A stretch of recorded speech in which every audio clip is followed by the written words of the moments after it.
Shaking It Up with the Sharks. Starring Johnny Richardson and Katie Meadows.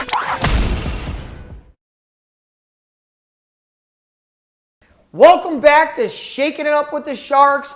We have Sin City Crypto in the house. My man David today. You want to know about making money, building crypto, what to invest in. He is your man. Full disclosure, this information that he's going to give you here, this is not legal financial advice. This is potentially what could happen for you in the future. But this man has the magic stick, I will tell you. The magic?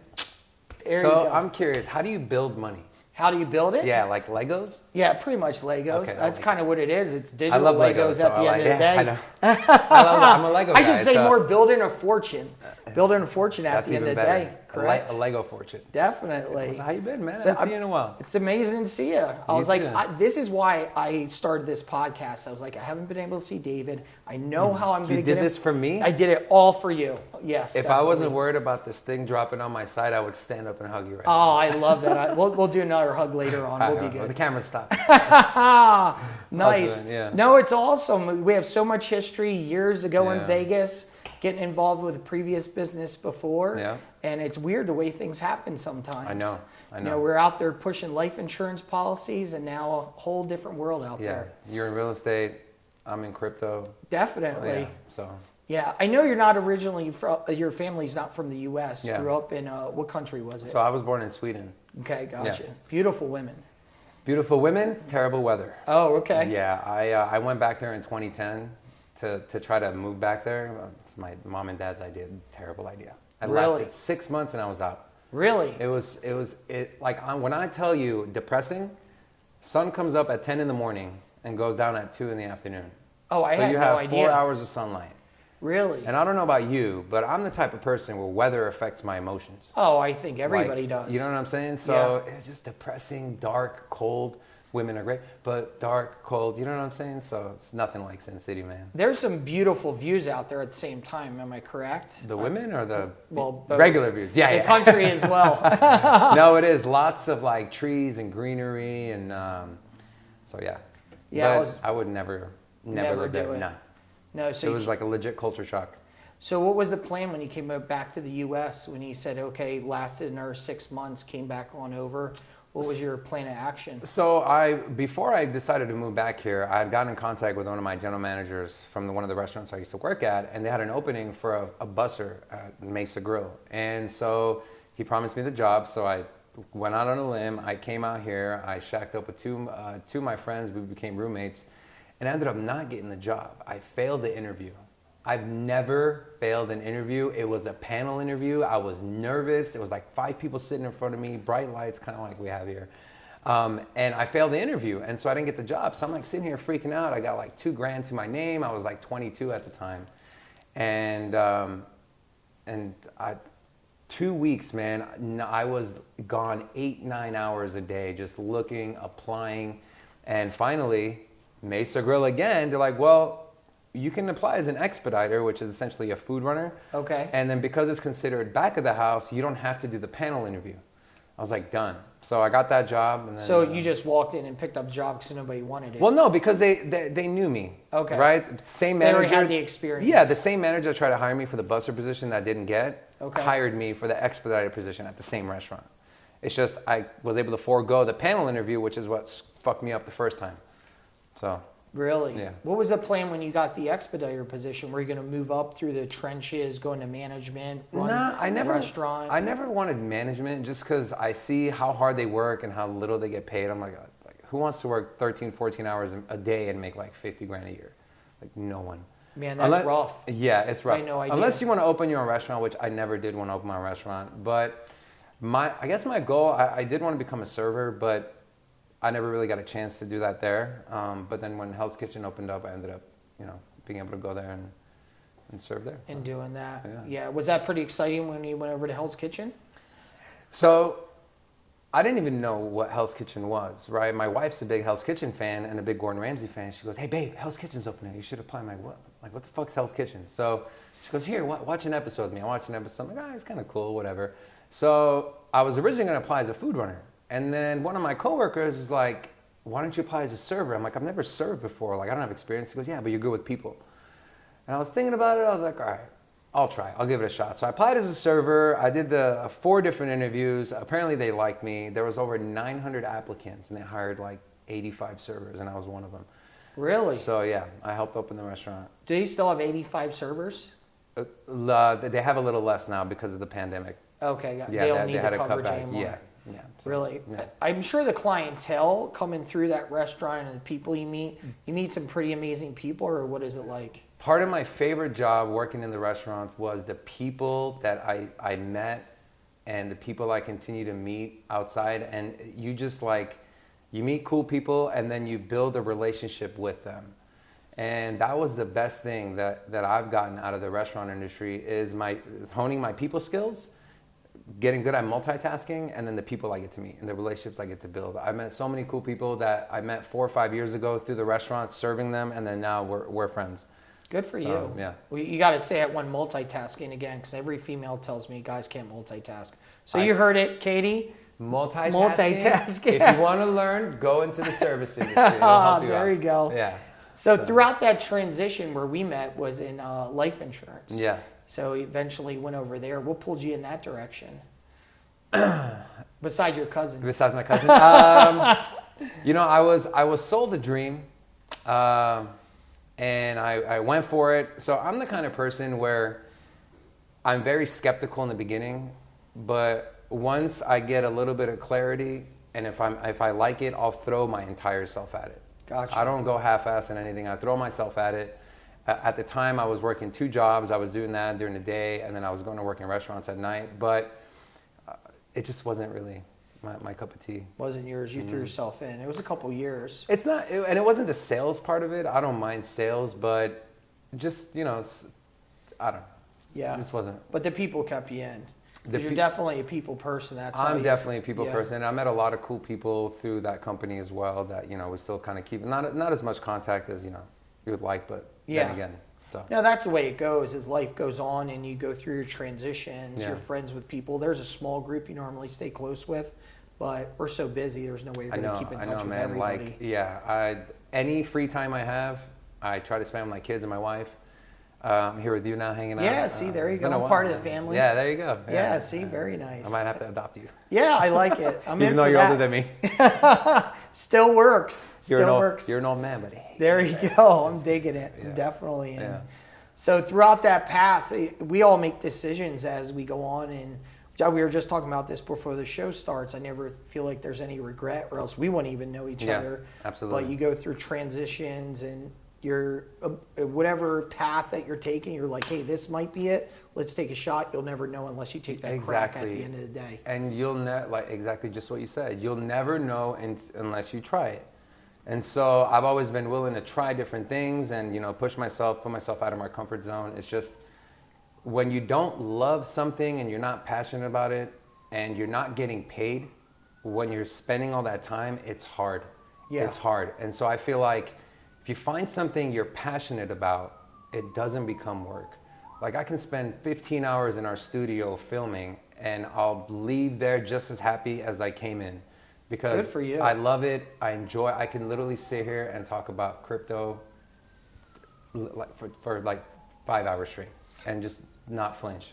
What originally got you interested in crypto? Has it been going on for years? Because I don't remember you talking about it before. Or? It's been a few years. Has it? Okay. I remember the first vision of crypto was one of my friends came up to me and goes, hey, you heard of Bitcoin? I'm like, Bitcoin? What the fuck's Bitcoin?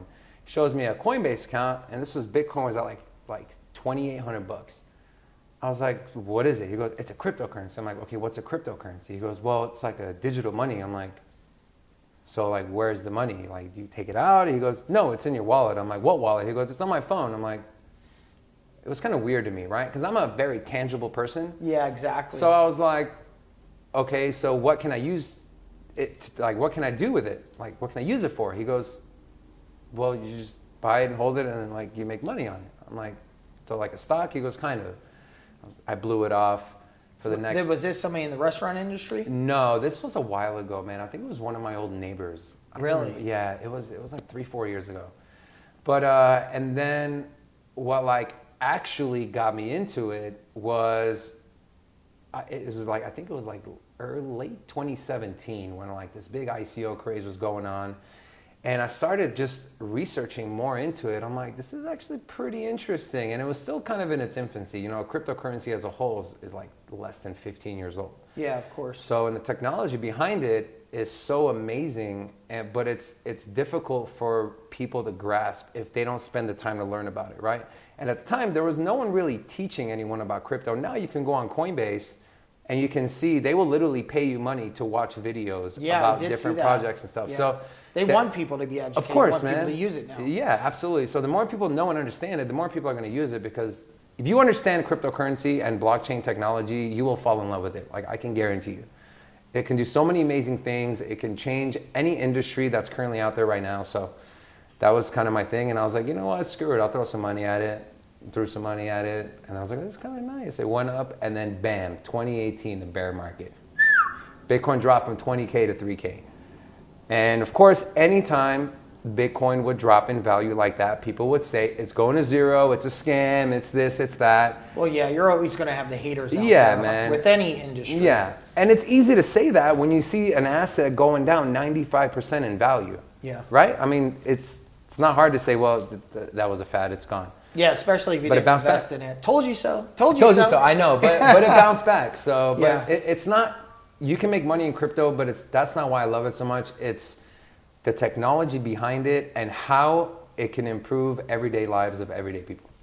So tell us about the technology behind it. So I know a little bit about crypto, but you're definitely dialed in a lot more than me. So how about the technology itself? So you heard of blockchain? Yeah, of blockchain course. technology. Yep. So it's essentially an open source ledger. Everything that happens on the blockchain is public knowledge. So let's say me and you, we get into a contract, like a digital contract. They're called smart contracts. And Yep. we make a bet. We say, hey, I think tomorrow the weather's going to hit 100 degrees. You say, no, David, I don't think so, right? So we create a smart contract. And then if the weather hits 100 degrees, the money will be directly taken from your account and put into my account. And then if it doesn't, it'll get directly from my account to your account. It executes itself, is decentralized. There's not a single person. There's no CEO of crypto. There's no CEO of Bitcoin. It's all governed by the coin and stakeholders in the different governance. Like, it's so intricate, but in kind of just to summarize, and the easiest thing to explain blockchain and crypto is public open source ledger. Essentially. So anybody could do that as far as a smart contract on almost anything at the end of the day. Essentially, yes. Okay. Now, Is there any weird stuff you've seen? Like, why would somebody do a smart contract on that? not personally. I've Okay. heard, but not personally. But then What's the weirdest thing you heard? you hear stories, and like, this is kind of someone had a smart contract about how many guys his wife had slept with. Yeah, it's Okay. weird, man. But Really? yeah. But And so was a contract between himself and his wife? it was And then essentially like a bet. Like you go to the sports bettor, right? You put a line up. Oh, my wife has slept with more than 25 guys or less than 25 guys, and you have odds. And Really? whatever the number is, whoever took that side, you get money. So he's essentially playing the casino, and if people are right, he has to pay him out. If not, he gets the money. Really? But I don't know if that's true, because anyone So can make it's up a like story. he had some pillow love, and his wife's like, "I promise, honey, it's only been three." It's only been 3 guys. When the Let alone smart it's contract 50. came through, it was like 300. He's like, "You liar!" I know, man. He's like, "You but- costed me." Yeah. It's not even about the guys; it's about the crypto. Are you messing in crypto at all? Dabbling around here Okay, and there. Yeah. cool. I got some money over in obviously Bitcoin Yeah. and Ethereum. Yeah. I socked Smart some man. away. I made some money on Shiba Inu. Then I lot decided of to get people make aggressive. money. I decided to get more aggressive, and then that's when it started taking a tank. I was just looking at it today. I'm like, let me sit on Yeah. this. And I think, what do you think about it? About Shiba? Yep. So Shiba is what people consider a meme coin. So it doesn't really serve a general purpose other than speculating on price and building a community. But you can't fight the fact that that community is like amazing. Like like my co-host at our YouTube channel, he hates meme coins. He's not a Shiba Inu fan. He's not a Dogecoin fan. He just says they don't do anything. People just buy it to make money and that's it. Well, I'm just like, man, you're building a community. And here we go. Shiba Inu started off as a meme coin with no utility, didn't serve any purpose besides price, right? Speculating on price. But now they're growing. They create their Shiba Swap. They're creating their own blockchain. They're doing NFTs. They're doing a video, like a metaverse video game. So just because something starts off as a nothing doesn't mean it can't grow into something bigger. And it's all because of their community. Do you specifically stay on Coinbase, or are you all over the place? I'm pretty much all over the place. Are you? The problem is there's not one exchange that is cheap, has good customer service, and has all the coins you want. Okay. So you might get Coinbase. They don't have a lot of coins. Their customer service sucks, but they're not that expensive and they're secure. Then you go to KuCoin. They have a shitload of coins, zero customer service, and they've been hacked a couple times. Okay. So I don't like to keep my money all on one exchange or in one wallet because you never know, your stuff can get hacked. Obviously, there's things you can do to prevent that from happening, but sometimes it can just happen. So I like to disperse my money, like cold storage wallets, like hot wallets, like on the actual exchanges. What are cold storage wallets? So they're essentially like little USB drives. Okay. So here's the thing people don't understand about crypto, right? So where do you have your Bitcoin, on Coinbase? Coinbase. Okay, so when you have your Bitcoin on Coinbase, you don't own any Bitcoin. Like none of that Bitcoin is yours. Coinbase owns it and they give you the right to trade it. Okay. They give you the right to buy it. They give you the right to sell it. The way to keep cryptocurrency and make it yours is to take it off the exchange and into a offline wallet. So these are called hardware wallets. They're the safest, the most secure wallets. The only way anyone can ever hack into your wallet is if they have your seed phrase. And so essentially when you get one, they tell you your seed phrase, you guard it with your life. Like I have mine dispersed like across the city, different places, different houses. Like, so for that to get hacked, it's literally impossible. So that's what people gotta understand is if you wanna own your own coins and you want the most security, you should definitely look into a hardware wallet. And they're not that hard to navigate through. They're pretty easy. Now you'd see, as far as Coinbase goes, you can convert it into US dollars and it's also linked to your bank account. Correct. So you have to go through more steps, or you can just go ahead and transfer it from there.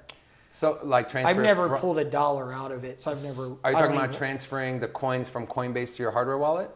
Or transferring Coinbase to money out of your account? Yep. So you just go into Coinbase, you hit the trade, and then you say, what do I want to do? I want to convert it to cash, convert it to another crypto. So you convert it to cash, sell it out, you pay a fee, and then it sits in your account as US dollars. And then you just click on US dollars, and it gives you a withdraw little option there. You click withdraw, and it goes into your account in like a day or 2 days. Yeah. Seems like the easiest platform to do it on. Coinbase is, I like if you were to come to me and say, hey, David, I've never invested in crypto. I don't know what the hell it is. I want to dabble in it. I would say open a Coinbase account and buy Bitcoin. That should be your first cryptocurrency. If you've never bought cryptocurrency, Bitcoin or Ethereum should be your very first. Don't go try to find a coin that like Shiba Inu that gained like almost 1,000% in 1 month. It doesn't happen that often. Like 98% of the time, you're going to lose all your money if you're just chasing a lottery ticket, right? You know how hard it is to win a lottery. Yeah. It's not any different in crypto. It's just like odds anything don't in life. change. Yeah, there's thousands of new cryptocurrencies hitting the market every single day. That many thousands? Thousands. Really? Thousands. Yeah. Some of them are rug pulls. Some of them are BS. Some of them make it. But the ones that make it, like for you to be able to find that, it's a needle in a haystack. It's literally a needle in a haystack. So I tell them, open up a Coinbase account, buy Bitcoin, and just sit on it. Now, what about the people that get lucky? I do talk to some people. They do a ton of research and everything else. What should they actually be researching to get behind what could possibly be coming from the bottom up off a pancake swap or anything like that? The most important thing is the team. Okay. Is the team. With cryptocurrency, you have a lot of teams that want to stay anonymous. There's nothing wrong with that, but you should watch out for red flags. So, for example, there's this coin that, and I've gotten rug pulled at least a few times. You know, I try to look for new cryptocurrencies just through my research for our channel, but for myself and my investing as well. There was this coin called Booster Token. It was a pretty cool idea. You know, you get paid rewards and reflections in different cryptocurrencies. So decided to do some research. I go on their website and I go to click on team and there's no name for the founder. And the reasoning was because if we need to change the liquidity on PancakeSwap the owner has to stay anonymous. So I'm like scratching my head. I'm like, that's weird. Really? So I decided to hop. First time you ever saw that? First time I ever saw that. So I decided to hop into the Telegram, and I'm like, hey, anyone know any info about the owners? And then everyone says the same thing. And then so I write in there, I was like, isn't it a red flag to anyone that this is the excuse they're giving? And I got booted out of the Telegram immediately. Really? Immediately. That to me, I was like, this is a scam. Now, who handles booting you out of there? They have mods. They have modifiers in the chat really? that are part of the team or sometimes they have bots too. So there's certain words or whatever you may say, it'll automatically kick you out. Yeah. So, and they're being a rug pull like 2 weeks later. Really? Yeah. But the mistake I made is I had put money in it before I did that in-depth research. Okay. But it was a lesson learned. I lost some money, but Was it a lot? It depends on who you ask. Yeah. Like to me, it wasn't a lot. And for me, anytime I put my money in any investment, especially cryptocurrencies and especially the smaller ones that are not established, I expect to lose that money. So you're going in it, hey, this is a gamble. Right. The money's gone. If I win, I win, but let's take my shot here. Exactly. Let's see what happens. Yep. And so that one, I had put some money in, and then sure enough, the price skyrockets like 200% in a day. I'm like, this is not normal. And then the next day, rug gets pulled from underneath it. They take all the liquidity off PancakeSwap. The website's down. Their Twitter's gone. Like they ghosted everyone. So that's what happens. That's what happens. So when the rug comes out, it's like it's gone. They're ghost. So like they never existed. Yeah. So like my advice to people is if you're just getting into cryptocurrency, stay with the top like 10. Go to CoinMarketCap or go to CoinGecko, look at the top 10 cryptocurrencies and just put your money in there until you start understanding and learning and the dynamics of the space, because again, so many new projects every single day that are coming out. You can't keep up with all of them. Yeah, it's impossible. It's thousands. Who can do that research? Yeah, it's literally impossible. So don't try to find the lottery ticket, right? Make smart decisions and never, ever, ever invest any money you're not comfortable losing. Ever. No matter what. I don't care if your friend over there made 10 grand on Shiba Inu in a day. Don't chase it. Stay in it for the long haul. You go there to make people go into cryptocurrency to make money, and then they fall in love with the technology behind it and they stay for that reason. They're the ones that are really successful. Yeah. That truly understand it. Truly understand it. Everybody talks about crypto now, and I think almost like it's like, hey, my friend made money just like what you said, and I'll throw 10 grand, I'll throw 20 grand, and they're expecting to get rich overnight. You see a lot of those cases? Absolutely, all the time. Like even like my closest friend, my brother, he was like, hey, there's this new coin. I forget which one it was. He goes, I want to throw like 2,000 at it. I'm like, why? I'm like, what do you like about the coin? He goes, it's got like 7 zeros. I'm like, really? Okay. Here's an insider tip. All right, you hear it from Sin City Crypto.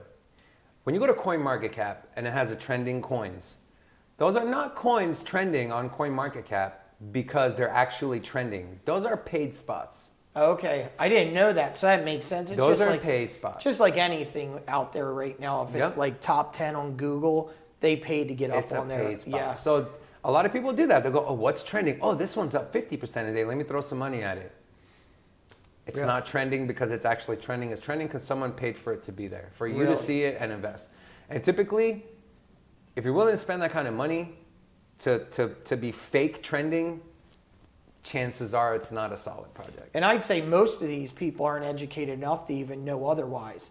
They just look at that, they're learning it, they're learning Coinbase, whatever it might be, and they're just like, yes, this has got to be good, so let's rock with it. And the people that create these projects, they know that. They know people are oblivious. They know people are chasing the fast buck, and they pounce on it. Well, yeah, people are buying into their emotions at that point, rather than the education and what's behind it at the end of the day. So come for the money, stay for the technology, and the community. The community is amazing, man. Now, what I should say drove you with a passion to start your podcast?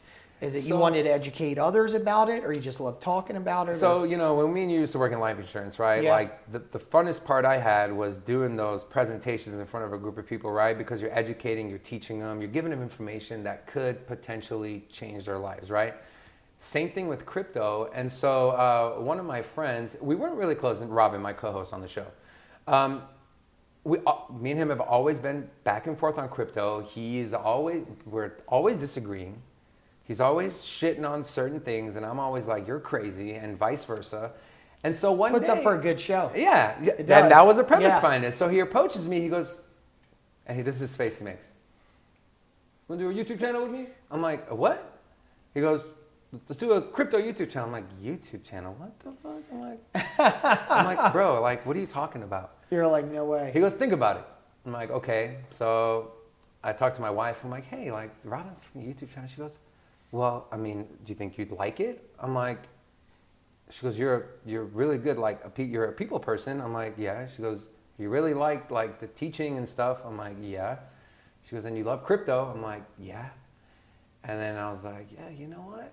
Okay. So I called him the next day. I was like, let's do it, man. So we went out, bought some equipment, went to his loft in his house, did our first episode. It was fucking terrible. Was it? Absolutely horrible. The sound was shit. I was doing some weird thing with my lips. I would sit there, I kept doing this, and I was like, yeah, would you for forget literally 30 minutes. chapstick or I don't know, had a man. little I think fever I was, blister? I think I was nervous.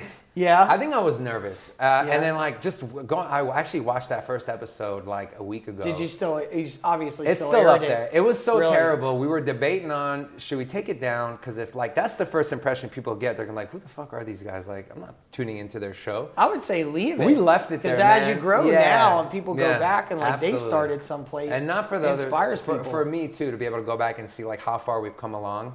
Because, you know, and you know, man, when you get in the grind, you have your head down and you're working and you're going, like very little do you look up and see what you've accomplished, right? Yeah. So it's good to have stuff like that up there so you can kind of see where you were and then where you are now. And that motivates you to keep going. Yeah, it definitely does. So you feel pretty good about it now? You're fine with the lip video? Yeah. I'm good with the lip video. You never know. It could be someday you're up on stage. That's the lip guy. The lip guy, yeah. I remember that guy. I'm not the lip guy, all right? Don't start. I swear to God, if people start calling me the lip guy, Johnny, I'm coming in. There you not go. going to be good. You're news for you, welcome. bro. You're Yeah, welcome. Thanks. How many episodes are you in now? We are about 60 episodes in. Okay, you got a good amount in. So we did our grand launch on the 20th of December. We kind of did a pilot phase just to test things out.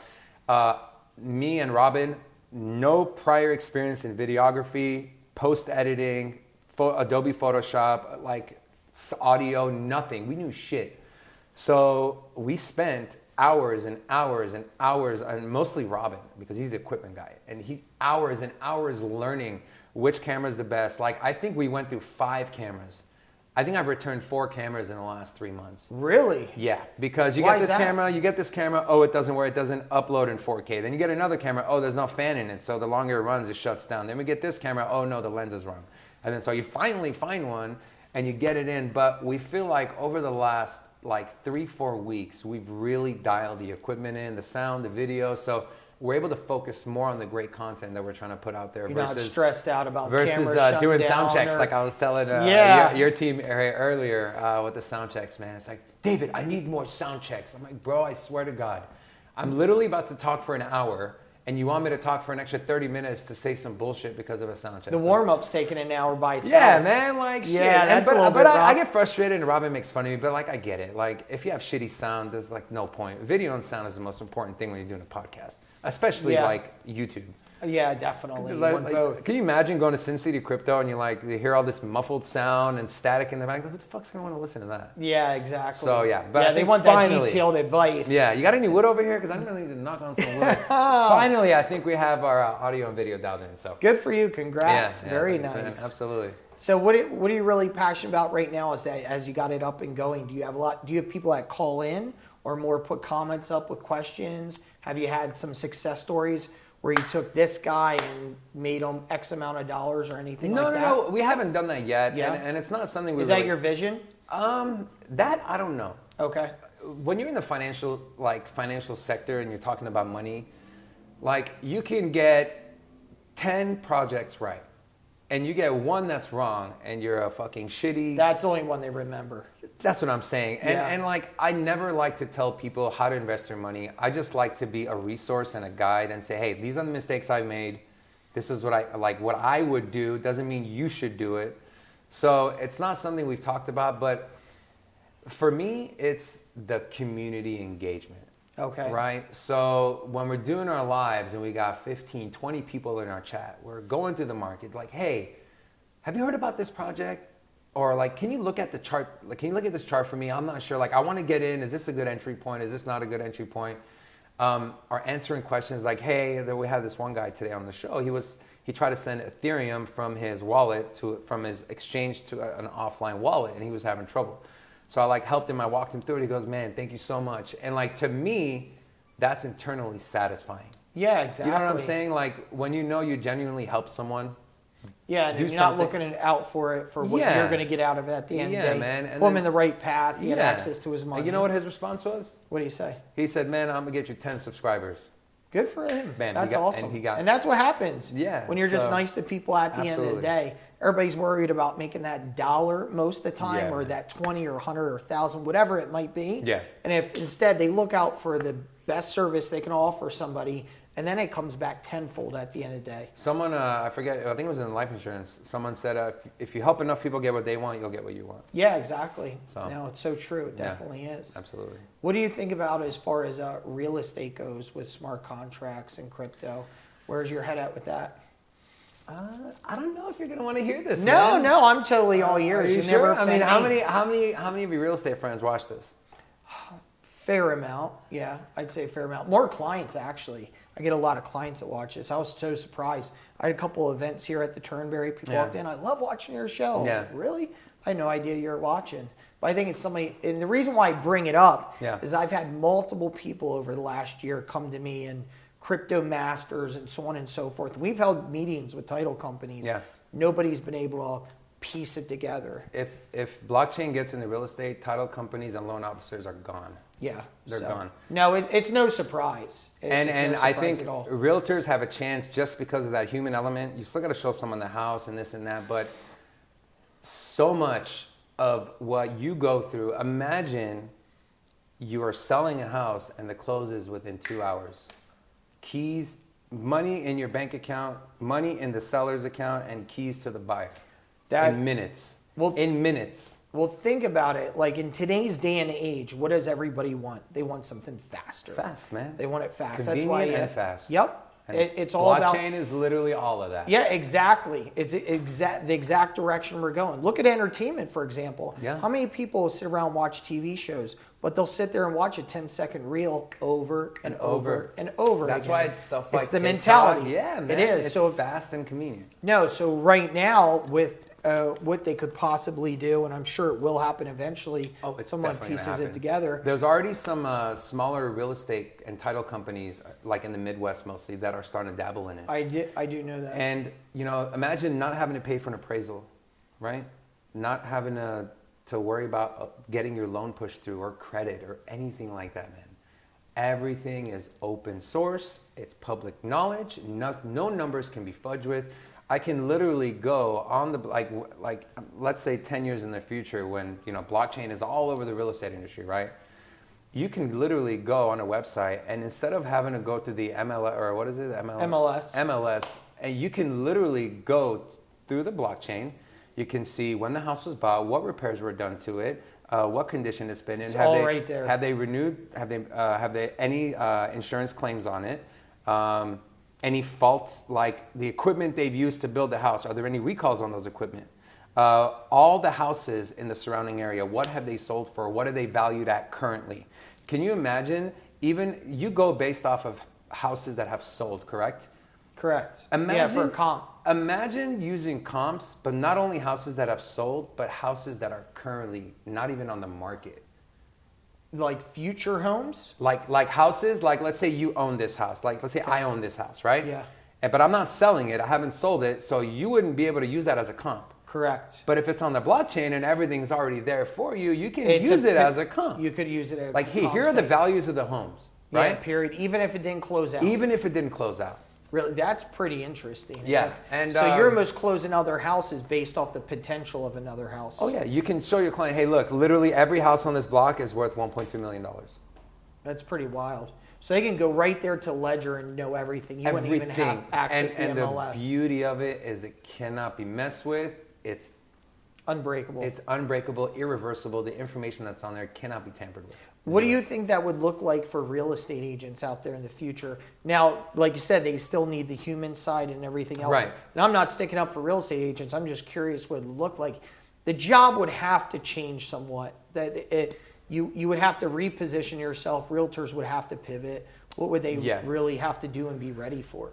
So I don't think it's gonna impact people like realtors like you. I think title companies, escrow officers, and loan officers are the ones that are in trouble. Really? And So loan officers as well, because getting an appraisal, going through traditional financing, if everybody leans Credit towards check. using crypto, what's the point of it, correct? Absolutely. And so check this out. You can tokenize your house. So we talk about as an investor, right? How many people they want to invest like an investment property? How many people have 500K to go buy an investment property? Not many. How many people have 10K to put up for an investment property? A lot more. You can essentially take, let's take this house again for an example. Let's say you want to buy this house, but you don't have $1 million. Like, okay, I'm going to tokenize this house. You tokenize it 1 out of 100. So you buy 1/100th of it, and then the other 99, you have investors that come and buy it. So now you're living in a house for $10,000. Now, granted, when you go to sell or the value, you don't get 100% of it, obviously, because you only put up 1% You pay everybody else of it. off. But you're able to live in a house with 10 grand. Investors are able to invest in a house for 10 grand. It's a win-win for everyone. Everyone. Everyone, man. Now, let me ask you this question. Let's say on the opposite end, whatever crypto it happens to be in, let's say that crypto goes down when you go to resell it. What does that look like? The currency? Yeah. So the value of the house just drops because it's based off of that crypto and those 100 investors that they probably invest all into the same token. Is that correct? So there's things called stable coins. Okay. These are 1-to-1 matched, like they're pegged to the US dollar. So if you're really worried about a cryptocurrency going down, as soon as you get the money, you just convert it to a stable coin. And then you're golden. And you're golden. So you got nothing to worry about. Yeah. Versus the other way, you might want to look at it going up at the same time. Here's the thing, right? Yeah. Like imagine you own a grocery store and you sell just milk, right? And you sell your milk for, let's say, everyone knows Bitcoin. Let's say 5 Bitcoin, right?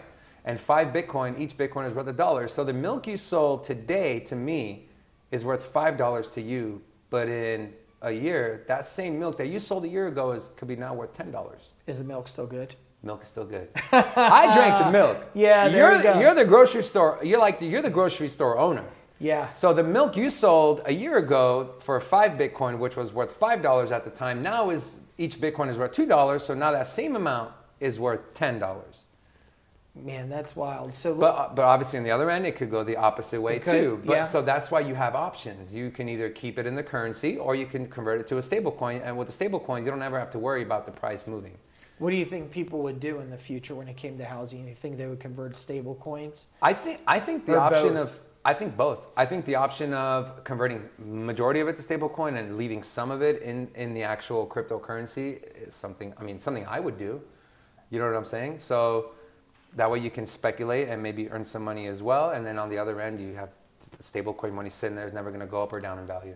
Yeah, I know it's definitely coming down the pipe. We hear about more and more in real Yep. estate. There's even houses on the MLS right now that the seller will accept cryptocurrency as a form of currency to sell the house. Amazing. Now, they didn't say whether they can work it out through title or anything else. Right.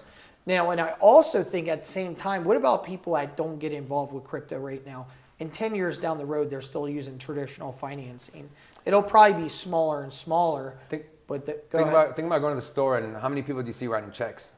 Yeah, you got a good point. I mean, right you might there. see one I or write checks every time I'm at ShopRite. Fucking liar, bro. You're a liar. There's still people out there that like to write checks, but it's few and far between. And as the years go on, it's like a solar eclipse sighting. Like you never see it. If you see one, you're like, oh my God, do you know how to write a check? Yeah, it's almost like you'll see somebody and they're like, man, he has green cash on him. Do you see that? He has like a 20. Did you know that 97% of the currency in the world is digital? I believe it. Only 3% is physical? Well, think about it. As far as the banks go, you go and put 200 grand in the bank right now. Yeah. You go to pick it up in a few weeks. They can't give you that 200 grand cash. I don't know. No. So at the same time, I know it's not what crypto is, but this is not actual cash that you can grab. It's just a form of it. Hey, you got X amount of dollars in your bank. And you're going to have to set up a delivery time or pickup time, whatever it might be, correct? Like, yeah. So that essentially at the same time. The whole like fiat money system is so fucked. I mean, they have literally doubled the supply of the US dollar in the last year and a half. Literally double. My wife went to the grocery store 2 days ago and she goes, I spent like $50 more than what I usually do when I buy, and she always usually buys the same things, like all the time. And that's what's gonna happen is the government can go out and continue to print money and devalue our money, right? But with cryptocurrency, there is a set amount of a certain coin. It cannot be changed. So and like once that's like for Bitcoin, there will only ever be 21 million Bitcoin in existence, period. nothing ever changes. Period. So what happens when supply is low and demand is high? The price goes up. So with the dollar, you can't, because you keep printing fucking money. You keep printing money, and like we're going and trying to spend $20 for a movie, we're gonna end up spending $30 in 5 years. And people's wages aren't going up. So like what are we doing here? Are we turning into a third world country? So like that's why people like, you guys need to like take cryptocurrency and blockchain seriously. Take a serious look at it, because the current monetary system we have today is not gonna last. Can you imagine? We owe money to China, right? Can you imagine if China came to us and said, we don't want the money back in US dollars. We don't want US bonds. We want the digital yuan. We want cryptocurrency. What would happen? Well, at that point, We'd go to war. Yeah, because there's only, like you just said, there's only so many coin out there could never pay up, correct? Exactly. And with cash, they just keep on print and say, oh, no problem, here you go. Yeah, it's like Monopoly money. Yeah, like here, David, here's $10 in Monopoly money. Like, who the fuck's gonna take that? You just now, go what keep about your as far as crypto being taxed down the road or adjustments there? So, regulation is definitely coming. Yeah.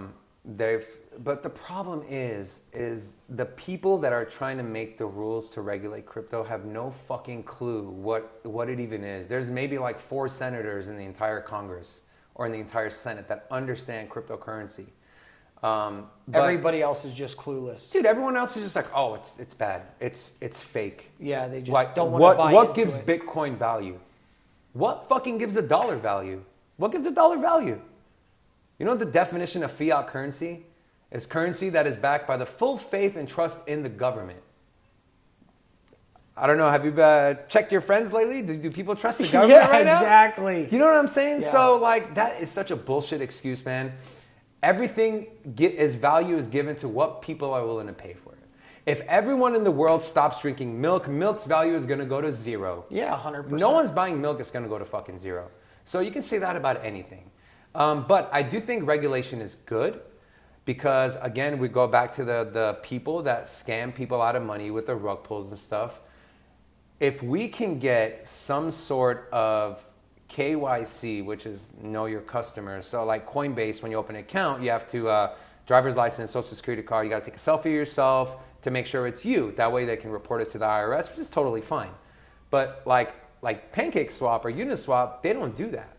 And so anyone can go on there and launch a token or whatever and stay anonymous and get away with it. So, and yeah, if you wanted to my go right grandmom could go on there right now and say the granny coin. You and Katie can go create the shark coin, pump it up, market it, get people to buy it, and then just take the money and leave. Really? And no one would know who you were, where you gone. The wallet addresses are all just numbers. How do you even make the coin? So there's different websites. You go like Binance, for example, is one of the more friendlier ones to be able to make a coin. You go on there, you use their portal, you type you don't have to worry about doing code. It's all in there for you. You just have to put in your little segments of information you want. Really? Yeah. And you don't have to back it up with $1? So you do have to provide some sort of liquidity. Yeah. So when you see coins that come out that have 9 zeros, yeah, just know that. So let me back it up. So you have trading pairs, right? Yeah. So if you launch a coin, it's obviously not like Shark Coin is not going to be on Coinbase right away. Coinbase isn't listing every single coin because of the exact reason people are scammers. Exactly. They want to make sure it's legitimate before it hits that platform. Right. So let's take Ethereum, for example, right? Ethereum's main exchange is going to be Uniswap. So if you create a Shark Coin on Ethereum, when you go to put it out there for people to be able to buy, well, what are people trading for it, right? There's a trading pair. So you have Shark token, you have Ethereum. The price depends on how much Ethereum you put on Uniswap as liquidity. So when you see 10, all 11... those zeros, they hardly put up any money at all. Exactly. Okay. But if you see one that's like, let's say... 3 zeros. Let's say 1,000 trillion and it's only 5 zeros, know that team has put a shitload of money in Ethereum. They backed it up. Yeah. They're being real. So less chance of it being a rug pull. Now it's definitely still possible, but the odds are a lot less. So what about a rug pull if somebody actually says who the owners are and they don't give a crap? They're like, I'm going to burn all these guys anyway. They're not. But why would you do that if you could It's stay crazy. anonymous? People are crazy. I mean, have you seen it? Personally, no. No. Because they know they get in trouble. Gotcha. Especially in the U.S. That's why people say like it's the Wild Wild West, right? It's the Wild Wild West. But if we just get like, for example, if like Ethereum and Binance and all these smart chains are able to ID people before they launch, like I don't give a shit. You have to put your driver's license. You have to give us all the documentation. That way people think twice before they scam people out of money. Because now it's your identity's out there. People know who you are. And they'll come and get you. You fucking steal people's life savings. They're going to fucking find you. Yeah, because that happens. They're going to find you. Yeah. So when you're able to stay anonymous, people a lot more of the time they... Yeah, that's they great. stay I would yeah. never invest in anything that's anonymous. It seems like that's definitely the direction they're But here's the going. thing people are saying, like, who's the creator of Bitcoin? They're anonymous. Okay. You know what I'm saying? Yeah. So it's like a double-edged sword. Yeah, that makes sense. But then again, now we know Bitcoin is safe because it's the OG cryptocurrency. It's been around for years. But back 13 years ago, we didn't know that. yeah, I had no idea. You know what I'm saying? So Everybody was saying the same thing. I remember 2012, my old manager was like, yeah, buy one of these Bitcoins. They're so awesome. 2012? Yeah. Imagine if you would have bought one. Yeah, I think about it pretty often. I'm like, man, well, there It's X not- amount of dollars. Not too late, man. Yeah. People see $50,000 Bitcoin. I'm telling you, it's not too late. We are literally... What do you think? 50% there? Hell no. Not even. No. Here's what's going to happen, okay? So when Bitcoin will start to skyrocket when institutional money starts coming into the space. And you know what's stopping institutional money from coming into the space? Clear path regulation. They want to know, is it safe? Am I going to get in trouble by investing me or my client's money into cryptocurrency, whether it's tax regulations, whether it's are these securities or are they not? Like one of the cryptocurrencies that was the second largest cryptocurrency 5 years ago is currently in a lawsuit with the U.S. government. Now the U.S. government's going to come out on the losing side of that one, but there's still so much gray area where our government refuses to just learn, say, okay, let's make some regulations that make sense. But their excuse is always, we're just looking out for investors. We're looking out for people. We want to protect our citizens. Fucking bullshit. Why are you so worried about protecting me? If I want to fucking spend 10 grand of my own money Let you spend your own money. into a pile of shit that I found on the floor, let me fucking do it. It's not your job. We're not a socialist country. We all make our own decisions. You know what I'm saying? Last time I checked. Yeah, especially Yeah, financial absolutely. ones, man. Yeah. Like I would never as a man come to you and say, Johnny, you shouldn't spend your money on that, man. Yeah, that makes sense, definitely. I mean, unless you were bad things. yeah, Hardcore exactly. drugs or something, then I'd be like, as a friend, I'd be, hey, man, I might want to lay off a little bit. But yeah, you know what I'm there saying, you go. man. Definitely. So once there's clear-cut regulation, because the demand is there, you can read article after article, these banks and investment companies, they have clients coming in there every day saying, I want to diversify into cryptocurrency. I want to put some money into Bitcoin, but they can't. They can't because they're afraid. So we need regulation. And the second thing is, when the SEC finally allows a Bitcoin spot ETF, okay? So they passed the Bitcoin futures ETF, which has nothing to do with the actual price of Bitcoin. You're just betting on future prices, right? Okay. You have no exposure to the actual Bitcoin. A spot ETF, on the other hand, you have actual exposure to Bitcoin. So what's going to happen if you are a hedge fund and they pass a spot ETF and you're like, you know what, we're going to do our own spot ETF. Well, if you do a $1 billion spot ETF fund, guess what? You're going to have to hold $1 billion worth of Bitcoin. And what's going to happen when 10, 15, 20, 30 hedge funds decide to do that? And they all have to rush and go buy $1 billion worth of Bitcoin each. And there's only 21 million Bitcoin out there. What's going to happen? That's right. Yeah. So it's coming, my Changes friends. the whole game. It's early. It's coming. I'm telling you. It's not financial advice. I say this on the YouTube channel all the time. But it's such a good time to get into crypto. We had a big market dip today. If you've been thinking about getting That's in, what you want to look for is the dips at the end of the day. absolutely. Your dollar cost average, you look for big dips, and dips happen in crypto all the time. 20, 30, 40% dips are normal. People stop freaking out.